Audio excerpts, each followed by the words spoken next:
You please একটা অনুরোধ আছে, আপনাদের যদি ছবিটা ভালো লাগে প্লিজ আপনারা যারা আপনাদের চেনাশোনা তাদেরকে আবার রিকোয়েস্ট করবেন আমাদের সেই ছবিটা দেখতে। অবশ্যই থ্যাংক ইউ। আপনাদের এই সাপোর্টটা না পেলে আমরা একটা আজকে আপনাদের দেখে প্রতিম অ্যানাউন্সটা করে ফেলি। হ্যাঁ, তোমার পারমিশন থাকলে। হ্যাঁ, মানে প্রিয়াকে অ্যানাউন্স করবো না তো কোথায় করবো?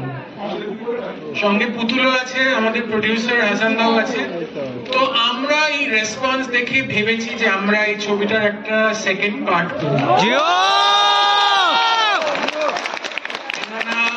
ভুবন হালদারের গল্পটাও আর একটু জানার ইচ্ছে, একদম। আর অপূর্বরও কি হলো সেটাও জানার ইচ্ছে, এবং পুতুল, কনিষ্ক, রিতেশ। তো এইটা আজকে আমরা অফিসিয়ালি অ্যানাউন্স করলাম যে